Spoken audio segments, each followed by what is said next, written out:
সন্ত্রাস বিরোধী লড়াইয়ে পাকিস্তানের তৎপরতা আরও বাড়ানো উচিত মন্তব্য কেরির।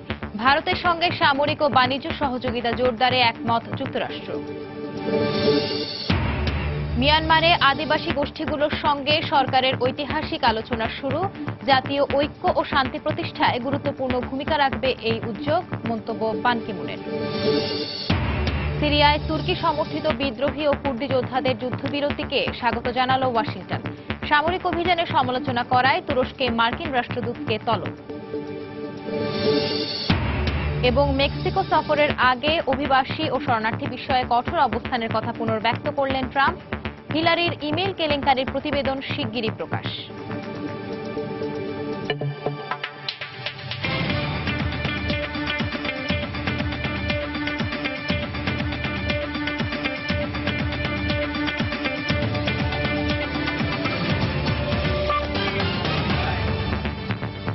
আন্তর্জাতিক সময়ের সঙ্গে আছি আমি সঞ্জনা চৌধুরী। সন্ত্রাস বিরোধী লড়াইয়ে পাকিস্তানের তৎপরতা আরও বাড়ানো উচিত বলে মন্তব্য করেছেন নয়াদিল্লি সফররত মার্কিন পররাষ্ট্রমন্ত্রী জন কেরি। একই সঙ্গে সন্ত্রাস দমনে ভারতের সঙ্গে সহযোগিতা জোরদারে একমত হয়েছে যুক্তরাষ্ট্র। বুধবার দিল্লি টাউন হলে এক বক্তৃতায় এই অঞ্চলের নিরাপত্তা হুমকি মোকাবেলাকে সবচেয়ে বড় চ্যালেঞ্জ হিসেবে উল্লেখ করেন কেরি। পরমাণু উপকরণ সরবরাহ ও নিয়ন্ত্রণকারী জোট এনএসজি ও জাতিসংঘ নিরাপত্তা পরিষদের স্থায়ী সদস্য রাষ্ট্রের পদ পেতে যুক্তরাষ্ট্রের সমর্থন চেয়েছে ভারত। মঙ্গলবার ভারতের পররাষ্ট্রমন্ত্রী সুষমা স্বরাজের সঙ্গে বৈঠকের পর ভারত যুক্তরাষ্ট্র সামরিক ও বাণিজ্য সহযোগিতা বিষয়ক এক বৈঠকে অংশ নেন মার্কিন পররাষ্ট্রমন্ত্রী জন কেরি। আলোচনায় ভারতীয় প্রতিনিধি দলের প্রধান সুষমা স্বরাজ জানান, পরমাণু উপকরণ সরবরাহ ও নিয়ন্ত্রণকারী জোট এনএসজি এবং জাতিসংঘ নিরাপত্তা পরিষদের স্থায়ী সদস্যপদ লাভের জন্য যুক্তরাষ্ট্রের সঙ্গে কাজ করছে ভারত। পরে এক সংবাদ সম্মেলনে সন্ত্রাসের বিরুদ্ধে দুদেশের কঠোর অবস্থানের কথা তুলে ধরেন যুক্তরাষ্ট্র ও ভারতের পররাষ্ট্রমন্ত্রী। সাইবার ক্রাইম প্রতিরোধেও দিল্লির সঙ্গে একযোগে কাজ করার কথা জানান জন কেরি। সেই সঙ্গে পাকিস্তানকে সন্ত্রাসবাদের বিরুদ্ধে আরো শক্ত অবস্থান নেওয়ার আহ্বান জানান তিনি। ভারতের পাঠানকোট ও মুম্বাই হামলায় অভিযুক্ত পাকিস্তানি সন্ত্রাসীদের বিচার নিশ্চিত করার ভারতীয় দাবির প্রতি আমাদের সমর্থন আছে। আমাদের এই সমর্থনের কারণে পাকিস্তান যেন নিজেদের বিচ্ছিন্ন না ভাবে। আমরা মনে করি কাশ্মীর সমস্যার সমাধানে ভারত পাকিস্তান আলোচনা পুনরায় শুরু হওয়া উচিত। নিউ ইয়র্কে আগামী মাসে যুক্তরাষ্ট্র, ভারত এবং আফগানিস্তানের মধ্যে ত্রিপক্ষীয় বৈঠক অনুষ্ঠানের কথাও জানান কেরি। একই সংবাদ সম্মেলনে সন্ত্রাস দমনে যুক্তরাষ্ট্রের সঙ্গে গোয়েন্দা তথ্য বিনিময় সহ দ্বিপক্ষীয় সহযোগিতা বাড়ানোর বিষয়ে ঐকমত্যে পৌঁছার কথা জানান ভারতীয় পররাষ্ট্রমন্ত্রী। আন্তর্জাতিক শান্তি ও স্থিতিশীলতা রক্ষায় প্রয়োজনীয় পদক্ষেপ নেওয়ার বিষয়ে মার্কিন পররাষ্ট্রমন্ত্রীর সঙ্গে আমার আলোচনা হয়েছে। এক্ষেত্রে যুক্তরাষ্ট্র ও ভারতের দৃষ্টিভঙ্গি একই। আশা করি এনএসজি ও জাতিসংঘ নিরাপত্তা পরিষদের সদস্যপদ পেতে যুক্তরাষ্ট্র আমাদের পাশে থাকবে। বুধবার দিল্লির টাউন হলে শিক্ষার্থীদের সঙ্গে এক মতবিনিময় সভায় ভারতের বন্যা পরিস্থিতি নিয়ে হাস্যরস করেন মার্কিন পররাষ্ট্রমন্ত্রী জন কেরি। তিনি বলেন, এখানে আসতে নিশ্চয়ই সবার নৌকার প্রয়োজন। ভারী বর্ষণে রাস্তায় হাঁটুপানির কারণে সোমবার প্রায় 1 ঘন্টা যানজটে আটকে থাকেন কেরি। একই কারণে বুধবার কেরির একটি মসজিদ ও 2টি মন্দির পরিদর্শনের কর্মসূচিও বাতিল করা হয়। বিকেলে প্রধানমন্ত্রী নরেন্দ্র মোদীর সঙ্গে বৈঠকের পর দেশের উদ্দেশ্যে দিল্লি ছাড়ার কথা রয়েছে মার্কিন পররাষ্ট্রমন্ত্রী জন কেরি। রিয়াদুল ইসলাম, সময় সংবাদ। শিক্ষার্থীদের পড়াশোনা বাদ দিয়ে রাস্তায় বিক্ষোভ করা উচিত নয় বলে মন্তব্য করেছেন জম্মু ও কাশ্মীরের মুখ্যমন্ত্রী মেহবুবা মুফতি। মঙ্গলবার কাশ্মীরের এক ডেন্টাল কলেজে শিক্ষার্থীদের উদ্দেশ্যে দেয়া এক ভাষণে তিনি জানান, শিক্ষার্থীদের উচিত পড়াশোনা ঠিক করে করা। গত মাসের শুরুর দিকে পুলিশের গুলিতে কাশ্মীরের স্বাধীনতাকামী নেতা বুরহান ওয়ানি নিহত হওয়ার পর ছড়িয়ে পড়ার সংখ্যাতে এ পর্যন্ত অন্তত 70 জন নিহত হয়েছে। এদিকে কাশ্মীরের চলমান সংঘর্ষে সবচেয়ে বেশি ক্ষতিগ্রস্ত হয়েছে সেখানকার পর্যটন খাত। বিক্ষোভের কারণে পর্যটক না আসায় পর্যটন খাতকে ঘিরে কয়েক হাজার মানুষ এখন বেকার জীবনযাপন করছে বলে জানিয়েছে দেশটির স্থানীয় গণমাধ্যম।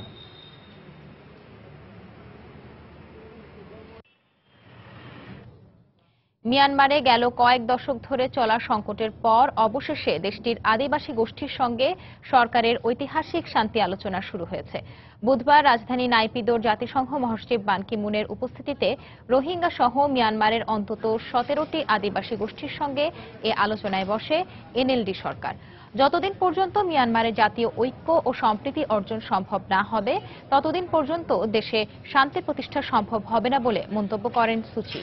অন্যদিকে আদিবাসী গোষ্ঠীগুলোর সঙ্গে ঐতিহাসিক এ আলোচনা মিয়ানমারে জাতীয় ঐক্য ও শান্তি প্রতিষ্ঠায় গুরুত্বপূর্ণ ও উল্লেখযোগ্য পদক্ষেপ বলে জানায় জাতিসংঘ। শান্তি আলোচনায় মিয়ানমারের সংখ্যালঘু রোহিঙ্গা সহ অন্যান্য আদিবাসী গোষ্ঠীর জীবনযাত্রার মানোন্নয়ন সহ তাদের নাগরিকত্ব প্রদানের বিষয়ে আলোচনা হবে বলে জানিয়েছে আন্তর্জাতিক গণমাধ্যম। সিরিয়ার উত্তরাঞ্চলে আঙ্কারা সমর্থিত সিরীয় বিদ্রোহী এবং কুর্দি যোদ্ধারা যুদ্ধবিরতিতে সম্মত হয়েছে উল্লেখ করে একে স্বাগত জানিয়েছে যুক্তরাষ্ট্র। যদিও এর আগে ওই অঞ্চলে সেনা অভিযান অব্যাহত রাখার ঘোষণা দেয় তুরস্ক। সিরিয়ায় তুরস্কের সেনা অভিযান নিয়ে যুক্তরাষ্ট্রের সমালোচনা গ্রহণযোগ্য নয় উল্লেখ করে তুরস্কে নিযুক্ত মার্কিন রাষ্ট্রদূতকে তলব করেছে আঙ্কারা। এদিকে সিরিয়ায় ক্লোরিন গ্যাস হামলার বিষয়ে জাতিসংঘের প্রতিবেদন প্রত্যাখ্যান করেছে সিরীয় সরকার এবং রাশিয়া। সিরিয়ার উত্তরাঞ্চলে তুরস্ক সমর্থিত সিরীয় বিদ্রোহী এবং কুর্দি যোদ্ধারা সাময়িক যুদ্ধবিরতিতে রাজি হলেও মঙ্গলবারও দিনভর ওই অঞ্চলে অভিযান অব্যাহত রাখে তুর্কি বাহিনী। জারাবলুস শহরে কুর্দি অবস্থান লক্ষ্য করে ট্যাঙ্ক থেকে গোলাবর্ষণ করে তারা। এ সময় দুর্ঘটনাবশত একটি ট্যাঙ্কে আগুন ধরে যাওয়ায় ৩ তুর্কি সেনা আহত হয় বলে জানানো হয় তুর্কি বাহিনীর এক বিবৃতিতে। তুর্কি সেনাদের অভিযান চললেও জারাবলুস সহ সিরিয়ার উত্তরাঞ্চলে তুরস্ক সমর্থিত সিরীয় বিদ্রোহী এবং কুর্দি যোদ্ধারা সাময়িক যুদ্ধবিরতিতে রাজি হয়েছে উল্লেখ করে একে স্বাগত জানিয়েছে যুক্তরাষ্ট্র। একই সঙ্গে অন্তত আগামী 2 দিন এই যুদ্ধবিরতি কার্যকর থাকবে জানিয়ে তুরস্ক সরকারকে তা মেনে নেয়ারও আহ্বান জানানো হয়। মঙ্গলবার মধ্যরাত থেকে সিরিয়ার উত্তরাঞ্চলের পরিস্থিতি কিছুটা শান্ত রয়েছে। যুদ্ধবিরতি অব্যাহত রাখতে ভবিষ্যতেও যুক্তরাষ্ট্র সব পক্ষকে উৎসাহিত করে যাবে, যাতে আইএস বিরোধী লড়াইয়ে অংশ নেয়া বাহিনীগুলো নিজেদের মধ্যে বিরোধে জড়িয়ে পড়ে আর প্রাণ না হারায়। জারাবলুস শহরের পরিস্থিতি যখন কিছুটা শান্ত, ঠিক তখনই সিরিয়ার উত্তরাঞ্চলীয় প্রদেশ হামায় সিরীয় বাহিনীর বিরুদ্ধে অগ্রাভিযান অব্যাহত রেখেছে আসাদ বিরোধী বিদ্রোহীরা। এদিন সরকারি বাহিনীর সঙ্গে রক্তক্ষয়ী সংঘর্ষের পর সেখানকার সরকার নিয়ন্ত্রিত গুরুত্বপূর্ণ হালফায়া শহর দখল করে নেয় বিদ্রোহীরা। অনলাইনে প্রকাশিত এক ভিডিওতে এদিন সরকারি বাহিনীর বিরুদ্ধে বিদ্রোহী গ্রুপ ফ্রি সিরিয়ান আর্মি এবং জুন্দ আল আকসার সদস্যদের সমন্বিত আক্রমণ চালাতে দেখা যায়। সিরিয়ার যুদ্ধের ময়দানে যখন এই অবস্থা, তখন জাতিসংঘে রাসায়নিক অস্ত্র ব্যবহারের জন্য সিরিয়া ও রাশিয়াকে অভিযুক্ত করে প্রকাশ করা এক তদন্ত প্রতিবেদন প্রত্যাখ্যান করেছে দেশ দুটি। সিরিয়ায় 2014 এবং 2015 সালে বিমান থেকে বেসামরিক নাগরিকদের উপর ক্লোরিন গ্যাস হামলার বিষয়ে এই তদন্ত চালানো হয়। রাশিয়ার পক্ষ থেকে এই তদন্ত প্রতিবেদনকে অসম্পূর্ণ ও ভিত্তিহীন বলা হয়। অন্যদিকে এটি পুরোপুরি বিদ্রোহী ও সন্ত্রাসী গোষ্ঠীর সাক্ষ্যের ভিত্তিতে তৈরি করা হয়েছে বলে মন্তব্য করে সিরিয়া। এই তদন্ত প্রতিবেদনে বাস্তবসম্মত কোনো প্রমাণ নেই। আহতদের কোনো ধরনের শারীরিক পরীক্ষা ছাড়াই কেবলমাত্র সন্ত্রাসী গোষ্ঠী ও তাদের সমর্থকদের সাক্ষ্যের ভিত্তিতে এই তদন্ত প্রতিবেদন করা হয়েছে, আর তাই ক্লোরিন গ্যাস ব্যবহারের কোনো সুনির্দিষ্ট প্রমাণও এতে নেই। এদিকে সিরিয়া ইস্যু নিয়ে এ সপ্তাহে রাশিয়ার সঙ্গে জাতিসংঘের বৈঠক অনুষ্ঠিত হবে জানিয়ে এর মধ্য দিয়ে সিরিয়ায় একটি কার্যকর যুদ্ধবিরতির লক্ষ্যে উল্লেখযোগ্য অগ্রগতি সম্ভব হবে বলে আশা প্রকাশ করেছেন সিরিয়া বিষয়ক জাতিসংঘের বিশেষ দূত স্টাফান ডি মিস্তুরা। অন্যয় কর্মকার, সময় সংবাদ। সিরিয়ায় জঙ্গি গোষ্ঠী আইএসের মুখপাত্র ও শীর্ষ নেতা আবু মোহাম্মদ আল আদনানি নিহত হয়েছেন। আইএসের কথিত বার্তা সংস্থা আমাক নিউজ এ তথ্য জানায়। দীর্ঘ সময় ধরে আলোচনার কেন্দ্রবিন্দুতে থাকা এই আইএস নেতা সিরিয়ার আলেপ্পোয় নিহত হয়েছে বলে বুধবার এক প্রতিবেদনে জানায় বিবিসি। পেন্টাগন জানায় তারা আল বাব শহরে আদনানিকে লক্ষ্য করে নির্ভুল বিমান হামলা চালায়। তবে আদনানি ওই হামলায় নিহত হয়েছে কিনা তা খতিয়ে দেখা হচ্ছে। আদনানি দীর্ঘদিন ধরে আইএসের মুখপাত্র এবং প্রচারণা প্রধান হিসেবে দায়িত্ব পালন করে আসছিলেন। তার বিষয়ে তথ্য দিতে 50 লাখ মার্কিন ডলার পুরস্কার ঘোষণা করেছিল যুক্তরাষ্ট্র সরকার।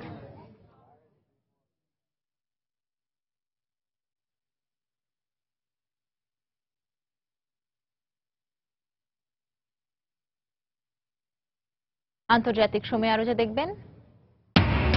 রোসেফের অভিশংসনে ব্রাজিলের পার্লামেন্টে চূড়ান্ত ভোটাভুটি হতে যাচ্ছে আজ। পক্ষে বিপক্ষে পাল্টাপাল্টি বিক্ষোভ।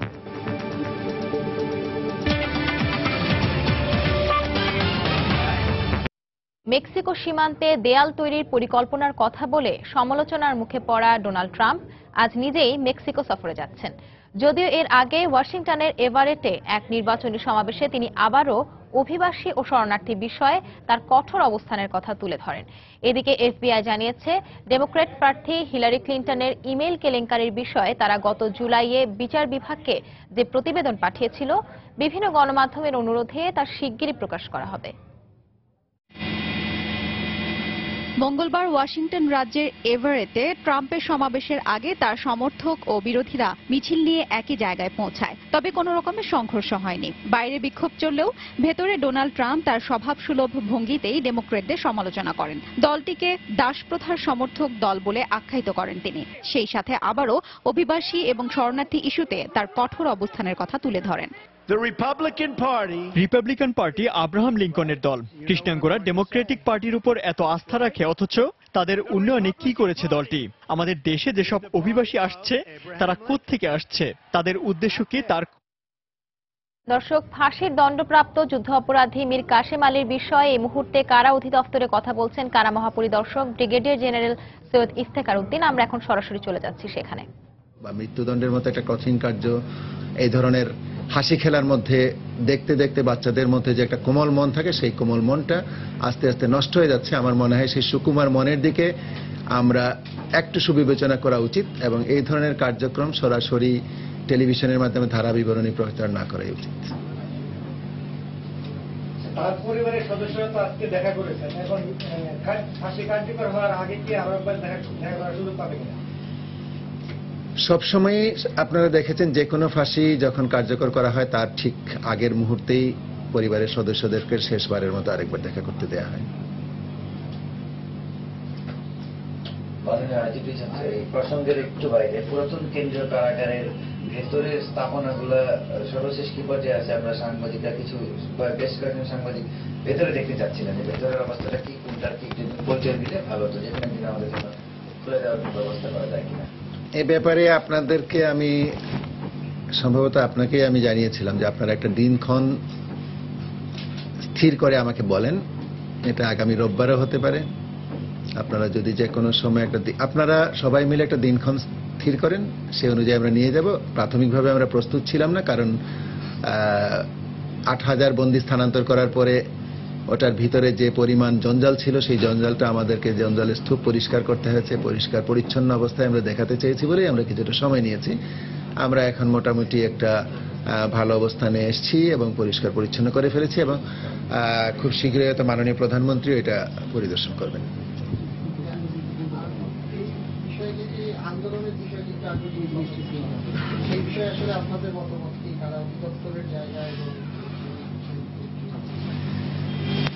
আমার যে মতামত সেটা হলো যে ঢাকা কেন্দ্রীয় কারাগার স্থানান্তরিত করাই হয়েছে এই এলাকাটা ঘিঞ্জি এবং অনেক বেশি ট্রাফিক বলে এবং মানুষের পুরাতন ঢাকা এবং ঢাকাবাসীর জন্য একটা খোলামেলা জায়গা সৃষ্টি করার উদ্দেশ্যে। যদি এখানে আবার আরেকটা হল করে সেই একই অবস্থায় নিয়ে যাওয়া হয়, তাহলে এখানে তো কারাগার স্থানান্তরের কোনো প্রয়োজন ছিল না। কারাগার স্থানান্তর করা হয়েছে একটা উদ্দেশ্য নিয়ে। তাহলে সেই উদ্দেশ্যের পরে যে উদ্দেশ্য মাননীয় প্রধানমন্ত্রী যে লক্ষ্যে কাজ করে যাচ্ছেন, সেই লক্ষ্য বাস্তবায়িত হওয়াটাই আমার কাছে মনে হয় সবচেয়ে বেশি গুরুত্বপূর্ণ এবং সেটা জনগণের সবচেয়ে বেশি কল্যাণকর। পুরাতন ঢাকাবাসী এবং সবার জন্য একটা উন্মুক্ত স্থান, খোলা ব্রিদিং প্লেস হিসাবে একটা পার্ক নির্মাণ করা এবং কিছু জাদুঘর নির্মাণ করা, সেটাই সবচেয়ে ভালো পদক্ষেপ এবং সেই উদ্দেশ্যেই আমরা কাজ করে যাচ্ছি। কাজ অনেক দূর এগিয়েছে এবং অতি শীঘ্রই হয়তো কাজটা বাস্তবায়ন হবে।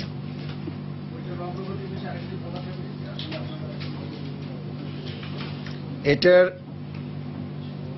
অগ্রগতি প্রায় শেষ পর্যায়ে। মানে এটা আমরা যেটা করতে যাচ্ছি, এটা যেহেতু একটা ঐতিহাসিক স্থাপনা হবে এবং ঐতিহাসিক স্থাপনাকে সংরক্ষণ করা হবে, দুটো বিষয় কিন্তু ঐতিহাসিক। একটা হলো একটা ঐতিহাসিক স্থাপনা, সেটাকে আমার সংরক্ষণ করতে হবে এবং একই সাথে আরেকটা যে স্থাপনাটা নির্মাণ করব সেটাও যেন জনগণের কল্যাণমুখী একটা ঐতিহাসিক স্থাপনা হয় এবং এই ধরনের একটি স্থাপনা খুব আউটস্ট্যান্ডিং একটা ডিজাইনে হওয়া উচিত। যার কারণে আমরা সিদ্ধান্ত গ্রহণ করেছি এটা একটা ওপেন কম্পিটিশনের মাধ্যমে ডিজাইন কম্পিটিশন ওপেন কম্পিটিশনের মধ্যে একটা ডিজাইন নির্বাচন করা হবে এবং সেটা ইনস্টিটিউট অফ আর্কিটেক্ট এবং ইনস্টিটিউট অফ প্ল্যানার্সের সহযোগিতা নিয়ে তাদের কারিগরি দক্ষতা নিয়ে আমরা এই প্রতিযোগিতাটা পরিচালনা করব এবং সেটার জন্য প্রাথমিকভাবে যে ডকুমেন্টটা তৈরি করতে হয় সেই ডকুমেন্টটা ওনারা তৈরি করে দিয়েছেন। খুব শীঘ্রই আমরা মাননীয় প্রধানমন্ত্রীর অনুমোদন গ্রহণ করে সেটা পত্রিকাতে দিয়ে দেব, কম্পিটিশনের পর্যায়ে চলে যাবে। ফাঁসির দণ্ডপ্রাপ্ত যুদ্ধাপরাধী মীর কাশেম আলীর বিষয়ে কারা অধিদপ্তরে ব্রিফ করছিলেন ব্রিগেডিয়ার জেনারেল সৈয়দ ইফতেখার উদ্দিন। আমরা এতক্ষণ ছিলাম সেখানে। উত্তর কোরিয়ায় 2 উচ্চপদস্থ সরকারি কর্মকর্তার মৃত্যুদণ্ড কার্যকর করা হয়েছে। দক্ষিণ কোরিয়ার স্বরাষ্ট্র মন্ত্রণালয়ের এক মুখপাত্র জানান, তারা নিশ্চিত গেল মাসে উত্তর কোরিয়ার শিক্ষা বিষয়ক মন্ত্রণালয়ের উপপ্রধান কিম ইয়ং জিন ও সেনাবাহিনীর আরেক উচ্চপদস্থ কর্মকর্তা কিম ইয়ং চুলকে ফায়ারিং স্কোয়াডে দাঁড় করিয়ে মৃত্যুদণ্ড কার্যকর করা হয়। ইয়ং জিন 2012 সাল থেকে উত্তর কোরিয়ার শিক্ষা বিষয়ক উপপ্রধানের দায়িত্বে ছিলেন। অন্যদিকে ইয়ং চুল এ বছরের শুরু থেকে উত্তর কোরিয়ার গোয়েন্দা সংস্থার প্রধান ছিলেন বলে জানিয়েছে দক্ষিণ কোরিয়ার সংবাদ সংস্থা ইয়নহাপ। তবে কি প্রক্রিয়ার মাধ্যমে দক্ষিণ কোরিয়া এ তথ্যের ব্যাপারে নিশ্চিত হয়েছে এ ব্যাপারে কিছুই জানা সম্ভব হয়নি।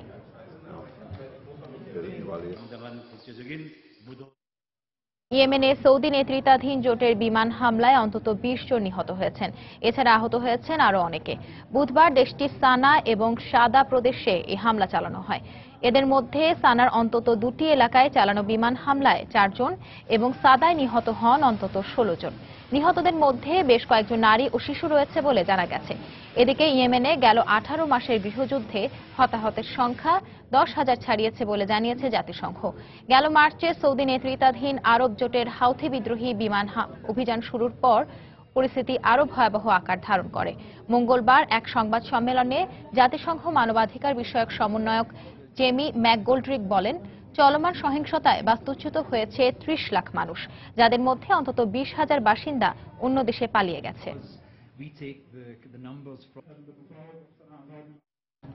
ফিলিস্তিনের পশ্চিম তীরে এক ফিলিস্তিনি নাগরিকের বাড়ি গুঁড়িয়ে দিয়েছে ইসরায়েলি সেনাবাহিনী। এক বিবৃতির মাধ্যমে তারা জানায়, মোহাম্মদ আল আমাইরাহ নামের ওই ফিলিস্তিনি সহ আরো 3 জন ইহুদি এক ধর্মযাজককে হত্যার সঙ্গে জড়িত। জুলাইয়ে আমাইরাহকে গ্রেফতার করে ইসরায়েলি সেনাবাহিনী। এদিকে ফিলিস্তিনি ও আন্তর্জাতিক সমালোচকরা জানান, এভাবে বাসস্থান ভেঙে ফেলাও এক ধরনের অপরাধ। তবে ইসরায়েলি কর্তৃপক্ষ একে অপরাধ বলতে নারাজ। তাদের মতে, সন্ত্রাসীদের বাসস্থান ভেঙে দিলে অন্যরা সন্ত্রাসী কাজে উৎসাহিত হবে না।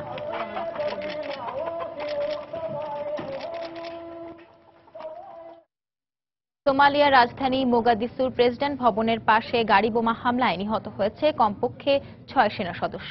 মঙ্গলবারের এই হামলার দায় স্বীকার করেছে দেশটির সশস্ত্র সংগঠন আল শাবাব। এটি একটি আত্মঘাতী হামলা বলে দাবি করেছে পুলিশ। প্রত্যক্ষদর্শীরা জানায়, এ সময় ওই এলাকায় ব্যাপক গোলাগুলি ও বিস্ফোরণের শব্দ শোনা যায়।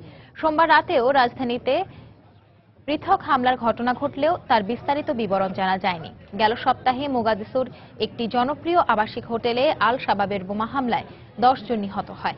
2011 সালে আফ্রিকান ইউনিয়নের শান্তিরক্ষী বাহিনীর সহায়তায় মোগাদিসু থেকে আল শাবাবকে বিতাড়িত করে সোমালিয়া সরকার। তবে এখনো হামলার হুমকি রয়েই গেছে।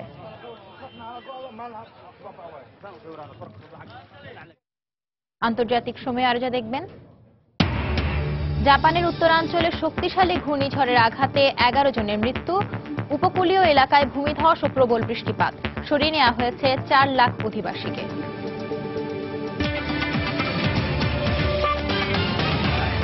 ব্রাজিলের সাময়িক বরখাস্ত প্রেসিডেন্ট দিলমা রৌসেফকে অভিশংসনের উদ্দেশ্যে আজ দেশটির পার্লামেন্টে চূড়ান্ত ভোটাভুটি হতে যাচ্ছে। তবে অভিশংসনপন্থীরা এখনো সংখ্যাগরিষ্ঠতায় পৌঁছেনি বলে জানিয়েছে গণমাধ্যম। এদিকে মঙ্গলবার রৌসেফের অভিশংসন প্রক্রিয়ার পক্ষে বিপক্ষে পাল্টাপাল্টি বিক্ষোভ করেছে হাজার হাজার মানুষ।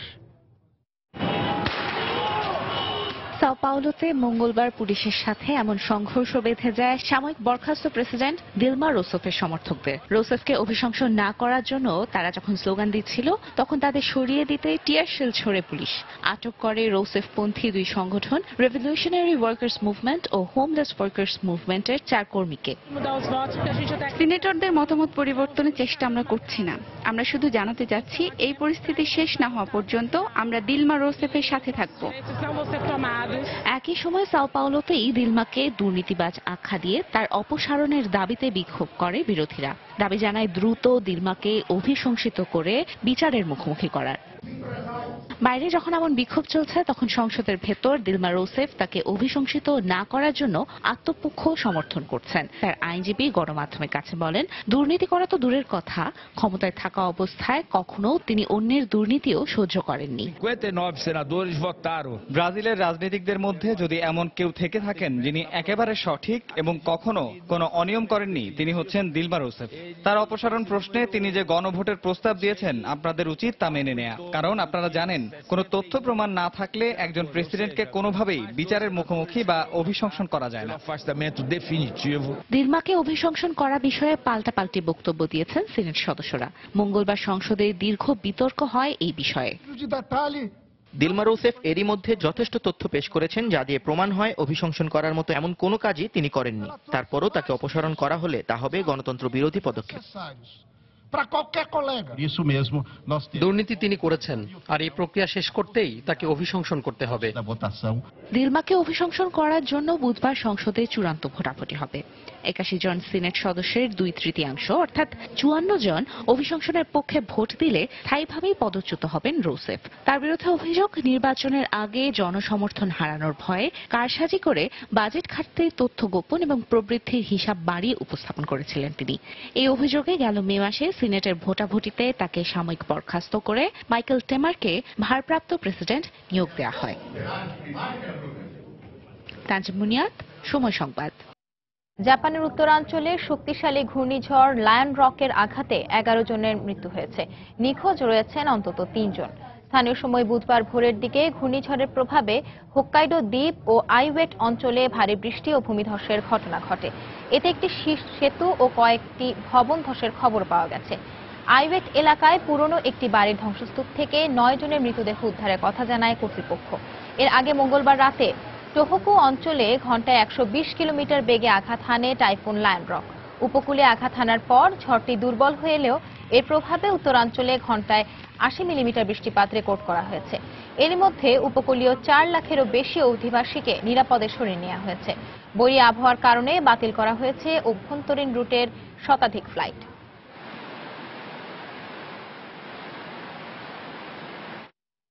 ভারতের কিছু কিছু জায়গায় বন্যা পরিস্থিতির আরও অবনতি হয়েছে। হায়দ্রাবাদে বন্যায় 7 জনের মৃত্যু হয়েছে। মঙ্গলবার বিহারে আরও 6 জনের মৃত্যু হয়েছে বলে জানায় গণমাধ্যম। প্রদেশটিতে বন্যায় মৃতের সংখ্যা বেড়ে এখন দাঁড়িয়েছে 165 জনে। বন্যায় ক্ষতিগ্রস্ত হয়েছে প্রায় 38 লাখ মানুষ। তুমুল বৃষ্টিতে গঙ্গার পানি বেড়ে বিপদসীমার উপর দিয়ে বইছে। এদিকে নয়াদিল্লিতে টানা বর্ষণে রাস্তায় পানি জমে গেছে। প্রচন্ড বৃষ্টি হয় গুরগাঁও, এলাহাবাদ আর ভাগলপুরেও। এদিকে ভারতে বন্যা পরিস্থিতির অবনতির পর পাকিস্তানে বন্যা হতে পারে বলে আশঙ্কা করা হচ্ছে। এরই মধ্যে সেখানে সতর্কতা জারি করেছে কর্তৃপক্ষ। दिल्ली एनसीआर में बुधवार सुबह झमाझम बरसात ने मौसम सुहाना कर दिया। वहीं बारिश के कारण दिल्ली में पानी भर। পশ্চিমবঙ্গের দক্ষিণ 24 পরগনার কেদো দ্বীপের কাছে একটি মাছ ধরার ট্রলার থেকে 60 জেলের মরদেহ উদ্ধার করা হয়েছে। স্থানীয় কর্তৃপক্ষ জানিয়েছে, সোমবার ভারতীয় জলসীমায় এফবি নূর আলম নামে ডুবে যাওয়া বাংলাদেশি ট্রলারটির সন্ধান পায় একদল মৎস্যজীবী। পরে পুলিশের সহায়তায় ট্রলারটির ভেতরে আটকে থাকা 7 জেলের মৃতদেহ উদ্ধার করা হয়। পশ্চিমবঙ্গের মৎস্যজীবী সংগঠনের প্রধান জয়কৃষ্ণ হালদার জানান, গত মাসে খারাপ আবহাওয়ার কারণে ওই বাংলাদেশি জাহাজটি ভারতীয় জলসীমায় ঢুকে পড়ে এবং নিয়ন্ত্রণ হারিয়ে তা দুর্ঘটনার শিকার হয়ে থাকতে পারে। তবে 7 জেলের সবাই বাংলাদেশি কিনা সে সম্পর্কে নিশ্চিত হতে কাজ করছে কলকাতায় বাংলাদেশ উপদূতাবাস।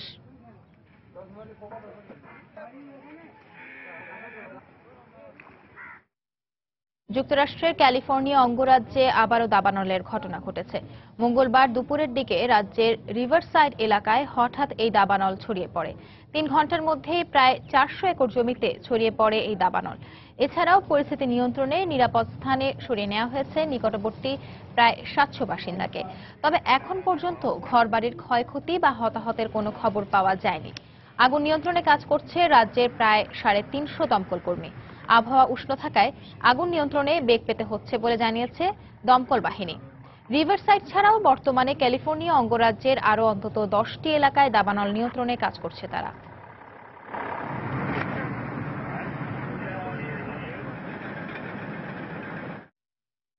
সরকার বিরোধী সমাবেশে সহিংসতার পরিকল্পনার অভিযোগে বিরোধী দলীয় বেশ কয়েকজন কর্মীকে গ্রেফতার করেছে ভেনেজুয়েলার সরকার। মঙ্গলবার ভেনেজুয়েলার প্রেসিডেন্ট নিকোলাস মাদুরো জানান, আগামী বৃহস্পতিবার সরকার বিরোধী সমাবেশে সহিংসতার মাধ্যমে কুয়ের পরিকল্পনা ছিল গ্রেফতারকৃতদের। তাদের কাছে বিস্ফোরক দ্রব্য ছিল বলেও জানান তিনি। ভেনেজুয়েলার প্রেসিডেন্ট নিকোলাস মাদুরোকে ক্ষমতা থেকে অপসারণ প্রশ্নে গণভোট আয়োজনের দাবিতে আন্দোলন চলছে দেশটিতে। গণভোট আয়োজনে গণস্বাক্ষর সংগ্রহ করেছে বিরোধীরা। 2015 সালের 6 ডিসেম্বর অনুষ্ঠিত সংসদীয় নির্বাচনে বিরোধীদের কাছে সংখ্যাগরিষ্ঠতা হারায় মাদুরোর দল সোশ্যালিস্ট পার্টি। দক্ষিণ আমেরিকার তেল সমৃদ্ধ এই দেশটিতে তেলের কম মূল্য ও অস্বাভাবিক মুদ্রাস্ফীতির কারণে অর্থনৈতিক দুরবস্থা চলছে। দ্রব্যমূল্যে ঊর্ধ্বগতি ও খাদ্য ঘাটতির কারণে গত কয়েক মাস থেকেই ভেনেজুয়েলায় বিক্ষোভ চলছে। সমুদ্রে পরিধেয় নারীদের শরীর ঢেকে রাখার বিশেষ পোশাক বুরকিনির ওপর নিষেধাজ্ঞা জারিকে বৈষম্যমূলক বলে আখ্যা দিয়েছে জাতিসংঘ মানবাধিকার কমিশন। ফ্রান্সের যে কয়েকটি শহর এখনো বুরকিনি বিরোধী আইন চালু আছে তা বাতিলের দাবি জানান সংস্থার মুখপাত্র রুপার্ট কোলভিল্লে। সম্প্রতি বুরকিনির ওপর এই নিষেধাজ্ঞাকে কেন্দ্র করে বিশ্বব্যাপী নানা আলোচনা ও সমালোচনার মধ্যে এ মন্তব্য জানানো হলো। মঙ্গলবার এক সংবাদ সম্মেলনে রুপার্ট বলেন, এ ধরনের পদক্ষেপ নিরাপত্তার জন্য কোনো ভূমিকা রাখবে না, বরং তা সামাজিক অস্থিরতা ও সাম্প্রদায়িক সম্প্রীতি বিনষ্টের কারণ। গেল শুক্রবার বুরকিনির ওপর ফ্রান্সের একটি শহরে জারি করা নিষেধাজ্ঞা স্থগিত করে রুল জারি করে বলা হয়, এটি ব্যক্তিগত স্বাধীনতার মারাত্মক লঙ্ঘন। এই রায় ফ্রান্সের জন্য আরও 30টি শহরেও আরোপিত নিষেধাজ্ঞার ওপর প্রযোজ্য হবে বলে ধারণা করা হচ্ছে। রাশিয়ার ওপর থেকে ইউরোপীয় ইউনিয়নের অর্থনৈতিক নিষেধাজ্ঞা তুলে নেওয়া উচিত বলে মন্তব্য করেছেন ফ্রান্সের প্রেসিডেন্ট ফ্রাঁসোয়া ওলাদ। মঙ্গলবার প্যারিসে একটি বৈঠকে ফ্রাঁসোয়া ওলাদ বলেন, ইউক্রেন সংকট রাশিয়া ও ইউরোপের মধ্যে সম্পর্কের অবনতি হওয়ার কারণে দুই পক্ষেই ক্ষতি হয়েছে। তাড়াতাড়ি এ ব্যাপারে দুপক্ষের আলোচনা করা উচিত বলে মন্তব্য করেন তিনি। এর একদিন আগে জার্মান চ্যান্সেলর অ্যাঙ্গেলা মার্কেল জানান, রাশিয়া সমর্থিত বাহিনী পূর্ব ইউক্রেনে শান্তি স্থাপনে আগ্রহী হলে তিনি ইউরোপীয় ইউনিয়নকে রাশিয়ার ওপর থেকে নিষেধাজ্ঞা তুলে নেওয়ার ব্যাপারে সমর্থন দেবেন। 2014 সালের এপ্রিলে রাশিয়ার সমর্থিত বাহিনী ইউক্রেনের পূর্বাঞ্চলীয় দোনেৎস্ক ও লুহান্স্ক দখল করার পর ইউরোপীয় ইউনিয়ন রাশিয়ার ওপর অর্থনৈতিক নিষেধাজ্ঞা আরোপ করে।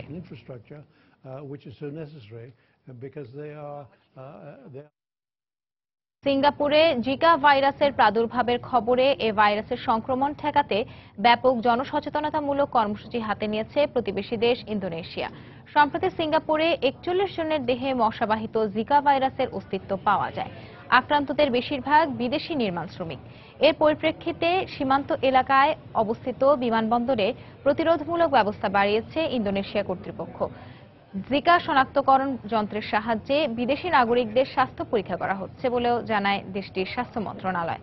ইন্দোনেশিয়া, সিঙ্গাপুর ছাড়াও থাইল্যান্ড, ফিলিপিন্স ও ভিয়েতনামে জিকার সংক্রমণ ছড়িয়ে পড়ার ঝুঁকি রয়েছে বলে সতর্ক করেছে বিশ্ব স্বাস্থ্য সংস্থা।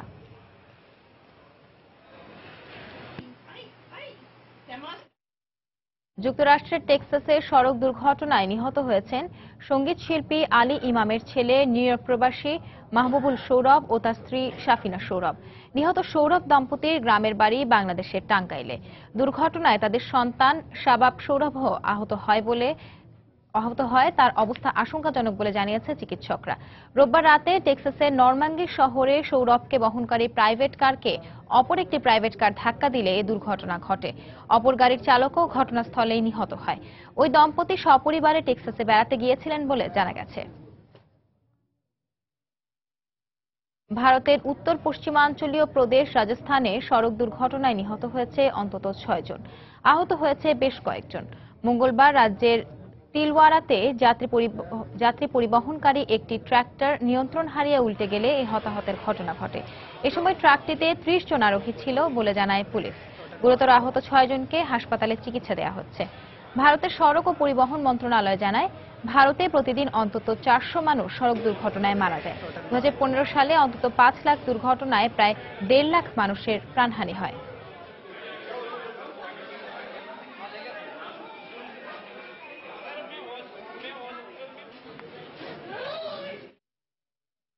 যুগ যুগ ধরে প্রচণ্ড চাপ ও তাপে ভূগর্ভে সৃষ্টি হয় হীরকখণ্ড। সে কারণেই প্রাকৃতিক বা খাঁটি রত্নগুলো দুষ্প্রাপ্য ও মূল্যবান। এই সুযোগকে কাজে লাগিয়ে বাজার চাহিদার কথা ভেবে তৈরি করা হচ্ছে কৃত্রিম হীরা, যা সৌন্দর্য প্রাকৃতিক রত্নের মতোই তুলনামূলক সস্তায় বিক্রি হওয়ায় নকল হীরাকে আসল ভেবে প্রতারিত হতে পারেন সাধারণ গ্রাহকরা। আসার খবর হলো, এসব নকল হীরা শনাক্তের চেষ্টা চালিয়ে যাচ্ছেন ব্রিটিশ গবেষকরা। প্রকৃতিতে ধীরে ধীরে তৈরি না হয়ে গবেষণাগারে হীরা তৈরি হয় বিভিন্ন উপাদানের সংশ্লেষণে, যন্ত্রপাতির মাধ্যমে। মানুষের চোখ কার্যত কৃত্রিম হীরা আর আসল হীরার পার্থক্য নির্ণয় করতে পারে না। সিনথেটিক অর্থাৎ সংশ্লেষিত হীরা ব্যয় সাপেক্ষ হলেও প্রাকৃতিক রত্নের সব বাহ্যিক গুণ সম্পন্ন। কার্বনকে অতি উচ্চ চাপে এবং 2500 ডিগ্রি সেলসিয়াস তাপে দীর্ঘ সময় রেখে কৃত্রিম হীরা তৈরি করা হয়। সংশ্লেষিত হীরাকে ইচ্ছামতো রঙিন করা সম্ভব নানা রকম বস্তুর স্বল্প মিশ্রণ ঘটিয়ে। সিনথেটিক একটি কৃত্রিম দ্রব্য, এটা হীরা নয়। আসল হীরার মতো অতুলনীয় ভালোবাসা, আবেগ ধারণে ব্যর্থ। এ বিষয়ে হীরার ক্রেতাদের জানাশোনা থাকা খুবই জরুরি। গবেষণাগারে কৃত্রিমভাবে তৈরি রত্নপাথরকে চোখে দেখার মিলটুকু ছাড়া আর কোনো অর্থেই প্রাকৃতিক বা আসল রত্নের গুণ লাভ করা অসম্ভব। রত্ন বিশেষজ্ঞরা কৃত্রিম হীরার গঠনের ত্রুটি চিহ্নিত করতে পারলেও কেবল বিশেষ যন্ত্রের সাহায্যেই এই দুই ধরনের হীরার ব্যবধান শনাক্ত করা সম্ভব। কৃত্রিম হীরা শনাক্তের পদ্ধতি নিয়ে 60 থেকে 70 জন বিজ্ঞানীর একটি দল কাজ করে যাচ্ছে। আমরা নিশ্চিত যে কৃত্রিম হীরার প্রতি কারো আগ্রহ কম। প্রাকৃতিক রত্নের সঙ্গে নকল হীরা বাজারজাতকরণে আশঙ্কা আমাদের উদ্বিগ্ন করে তুলেছে। তাই দু ধরনের হীরার প্রকাশ্য ক্রয় বিক্রয় করা উচিত, যাতে গ্রাহকরা বঞ্চিত না হন। খাঁটি হীরা সাধারণ মানুষের ক্রয় ক্ষমতা ও ধরাছোঁয়ার বাইরে, তাই অসাধু ব্যবসায়ীদের নকল হীরার বিষয়ে উৎসাহের অভাব নেই। বাজারের নকল হীরা আসল রত্নপাথরের দামে কিনে প্রতারিত না হতে বিকল্প নেই সতর্কতার। জাহিদুর রহমান, সময় সংবাদ। এ পর্যায়ে আবারও জানিয়ে দিচ্ছি আন্তর্জাতিক সময়ের শীর্ষ সংবাদগুলো। সন্ত্রাস বিরোধী লড়াইয়ে পাকিস্তানের তৎপরতা আরও বাড়ানো উচিত, মন্তব্য কেরির। ভারতের সঙ্গে সামরিক ও বাণিজ্য সহযোগিতা জোরদারের বিষয়ে একমত যুক্তরাষ্ট্র। মিয়ানমারে আদিবাসী গোষ্ঠীগুলোর সঙ্গে সরকারের ঐতিহাসিক আলোচনা শুরু, জাতীয় ঐক্য ও শান্তি প্রতিষ্ঠায় গুরুত্বপূর্ণ ভূমিকা রাখবে এই উদ্যোগ, মন্তব্য বান কি মুনের। সিরিয়ায় তুর্কি সমর্থিত বিদ্রোহী ও কুর্দি যোদ্ধাদের যুদ্ধবিরতিকে স্বাগত জানালো ওয়াশিংটন। সামরিক অভিযানের সমালোচনা করায় তুরস্কে মার্কিন রাষ্ট্রদূতকে তলব। এবং মেক্সিকো সফরের আগে অভিবাসী শরণার্থী বিষয়ে কঠোর অবস্থানের কথা পুনর্ব্যক্ত করলেন ট্রাম্প। হিলারির ইমেল কেলেঙ্কারির প্রতিবেদন শিগগিরই প্রকাশ। এই ছিল আন্তর্জাতিক সময়। যে কোনো খবর পেতে ভিজিট করুন সময় নিউজ.টিভি আর সঙ্গেই থাকুন সময়।